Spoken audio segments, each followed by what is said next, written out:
शब्द रचना। वर्णों के सार्थक में से शब्द बनते हैं। प्रत्येक शब्द का एक निश्चित अर्थ होता है। जैसे ब लस अ लस स लस अ बस ल लस अ लस र लस क लस ई लड़की म लस ओ लस र लस अ मोर र लस अ लस स लस ओ लस ई लस घ लस अ लस र लस अ। रसोई घर। शब्दों को विभिन्न आधारों पर बांटा गया है। 1. स्रोत उत्पत्ति के आधार पर। 2. रचना के आधार पर। 3. प्रयोग के आधार पर। स्रोत या उत्पत्ति के आधार पर शब्द 4 प्रकार के हैं। 1. तत्सम शब्द।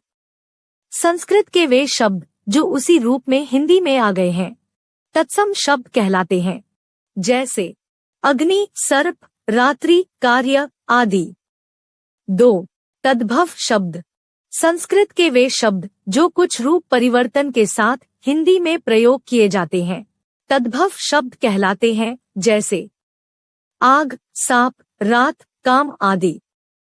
तत्सम तद्भव रूप तालिका। तद्भव तत्सम।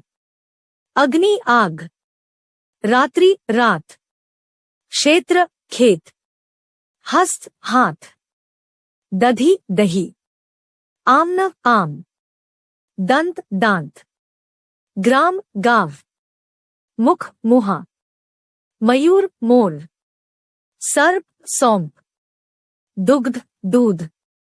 3. देशज शब्द।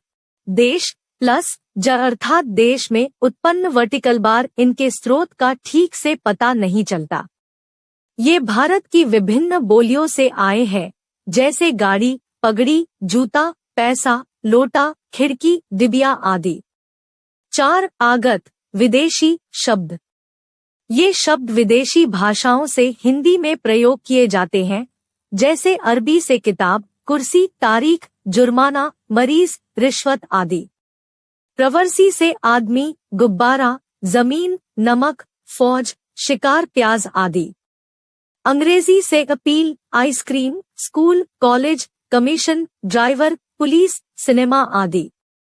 पुर्तगाली से आल्पीन, कनस्तर, कमरा, गोदाम, तौलिया, साबुन, बाल्टी आदि।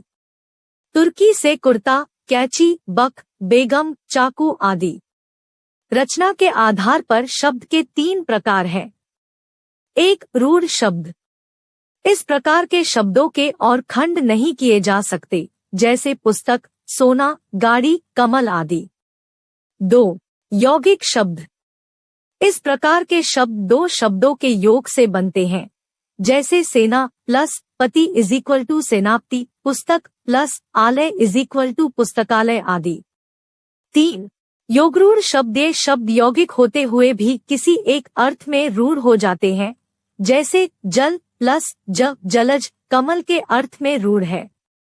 पीतांबर पीत प्लस अंबर, कृष्ण के अर्थ में रूढ़ है। प्रयोग के आधार पर शब्द 2 प्रकार के होते हैं। 1. विकारी। इनके रूप में लिंग, वचन, पुरुष, काल के कारण विकार, परिवर्तन आता है। ये निम्न है। 1. संज्ञा, 2. सर्वनाम, 3. विशेषण, 4. क्रिया, 2. अविकारी। इनके रूप में परिवर्तन नहीं आता। इन्हें अव्यय भी कहते हैं।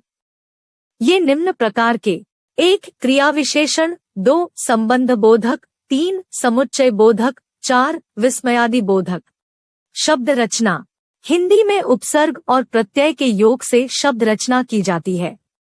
उपसर्ग।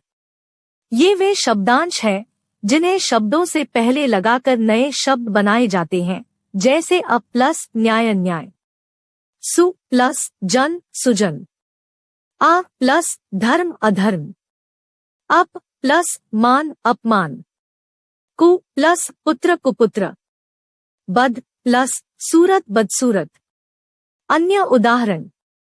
उपसर्ग अर्थ। नए बने शब्द। आ के बिना। अज्ञान अयोग्य। अन अभाव। अनपढ़ अनुचित अनमोल। अनु पीछे। अनुकरण अनुरूप अनुचर। अव नीचे। अवगुण अवमूल्यन अवंती। निर बिना। निर्गुण निराकार निर्मूल निर्भय। सु अच्छा। सुपुत्र सुदिन सुदगल सुसंस्कृत। प्रत्यय। ये वे शब्दांश हैं जिन्हें शब्द के अंत में लगाकर नए शब्द बनाए जाते हैं, जैसे स्वतंत्र प्लस ता स्वतंत्रता। ऊंचा प्लस ई ऊंचाई। अन्य उदाहरण। शब्द प्रत्यय। निर्मित शब्द। पढ़ प्लस आई पढ़ाई। मिठाई प्लस वाला मिठाई वाला। गुण प्लस वान गुणवान। धन प्लस वान धनवान। धर्म प्लस एक धार्मिक। गुण प्लस ई गुणी। धन प्लस वान धनवान। रात प्लस भर रात भर। लिख प्लस इत लिखित। समाज प्लस एक सामाजिक। पशु प्लस त्व पशुत्व। उद्योग प्लस एक औद्योगिक।